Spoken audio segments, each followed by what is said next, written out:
ایک والدین وہ ہیں ذرا اتھارٹیٹیو قسم کے جو بالجبر اپنی یعنی ان کی اتنی طاقت ہے کہ وہ بالجبر آپ سے اطاعت کرائیں، تو ان کا معاملہ تھوڑا سا مختلف ہو جائے گا، کیونکہ یہ ایک جو طاغوت کا تصور ہے نا، جو اپنی اطاعت زبردستی کراتا ہو، اس کے ساتھ رویہ کوئی اور ہے۔ فرض کریں کسی کا والد جو ہے نا بادشاہ بھی ہے، تو وہ تو کہتا ہے کہ جناب آپ اس کے بیٹے بھی ہیں اور اس کی رعایا بھی ہیں، تو یہ والد اور یہ تو کیٹیگری ہی بدل جائے گی۔ لیکن ایک عام والدین ہیں جو آپ جن کی اطاعت کرنا چاہتے ہیں، لیکن وہ آپ راضی تب ہوتے ہیں کہ وہ کہیں کہ جناب میں تو راضی نہیں ہوں گا جب تک کہ آپ بت کو سجدہ نہیں کرو گے، میں تو راضی نہیں ہوں گا جب تک آپ وہ فلانا آرام کاری نہیں کرو گے۔ تو یہاں پہ اصل میں جو کہا گیا فلا طیعہما، تو مطلب یہ کہ نافرمانی کے کاموں میں ان کی اطاعت نہیں کرنا، اور آگے الفاظ ہیں وصاحبہما فی الدنیا معروفا، اس صورت میں بھی دنیا نے وہ آپ کو نافرمانی کا حکم دے رہے ہیں، اس نافرمانی کو حکم کو تو نہیں پورا کرنا ہے،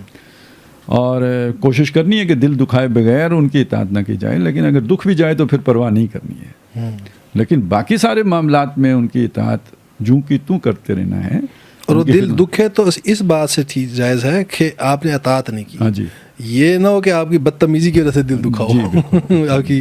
اور دوسرا یہ بھی ہے جیسے آپ نے کہا کہ وہ بادشاہ والی مثال، اس کا ایجنگ کے تعلق سے بھی تو تعلق ہے نا۔ اصل میں اس میں بھی ایک آدمی اس جوانی میں طاغوت ہے اور اس نے زبردستی بھی کی ہے سب، اب ایک وقت آیا کہ وہ یعنی بوڑھا ہو کے اس عمر کو پہنچ گیا ہے، ارذل العمر کو اب کچھ کرنے کے قابل نہیں رہا ہے، تو اب یعنی اس سب کے باوجود بھی آپ کی خدمت کا وہ جو ہے نا وہ ضرورت مند ہو گیا ہے، تو اس کی یعنی وہ ذمہ داری اولاد کی پھر بھی بنے گی، مورل رسپانسبلٹی ہے۔ میں اور بات کر رہا تھا وہ یہ تھا کہ ایک بچہ جب ہوتا ہے تو جیسے ہی اس کے پاس اٹانومی آتی ہے، اس کو روزگار مل جاتا ہے، وہ سیلف سفیشینٹ ہو جاتا ہے، تب یہ سب سے بڑی آزمائش بن کے تب سامنے آتی ہے کہ پہلے اس کی یہ آزمائش نہیں بنتی کہ تب بندے کو والدین کہہ رہے ہوں کچھ اور وہ ان کے ساتھ کنفرنٹیشن کی طرف چلا جاتا ہے کہ وہ جب سمجھتا کہ اب تو میں یہ مجھے گھر سے نکال بھی دے تو کیا فرق پڑتا ہے، اب تو وہ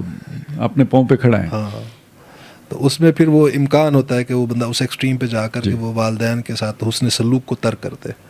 تو امپورٹنٹ چیز جو ہے وہ جو آپ نے بتائی اس میں یہ کہ حسن سلوک جو ہے وہ کسی صورت بھی ترک نہیں کیا جا سکتا۔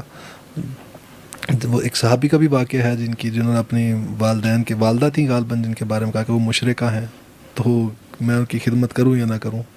تو آپ صلی اللہ علیہ وسلم نے فرمایا ہاں یہ تو اس کا حق ہے ان کا۔ وہ تو خیر والدین ہیں، نبی صلی اللہ علیہ وسلم نے جو وہ جس کی بکری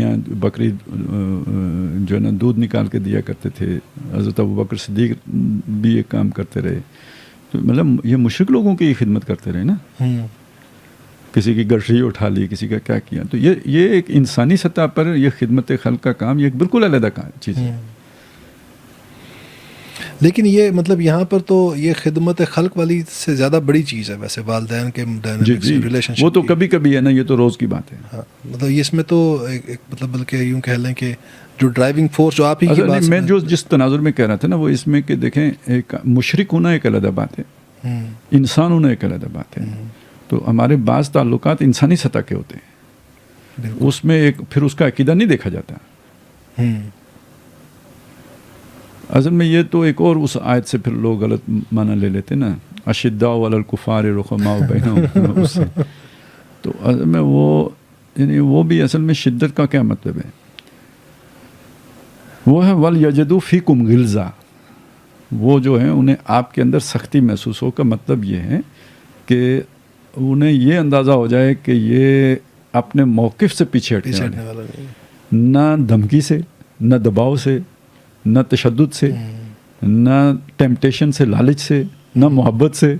یعنی کسی دائیں سے آؤ بائیں سے آؤ جدھر سے بھی آؤ،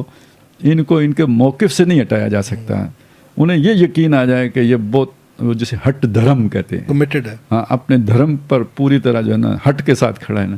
یہ چیز ہے جو اشداء علی الکفار ہے۔ ہم نے سمجھا کہ اس کو بھوکا مارنا ہے کافر کو، یہ مطلب نہیں ہے. اور وہ بھی ہوتا ہے نا، ہم ظاہری چیزوں سے مانی بھی رہتے ہیں. اشداء الکفار سے مطلب لے لیتے ہیں کہ یہ چونکہ میرے موقف کے ساتھ نہیں تو کافر چاہے کلمہ گو بھی ہے. یہ بھی ہے وہ اس کو بھی کافر کی کیٹیگری میں ڈال کے کھڑا ہو جاتے ہیں.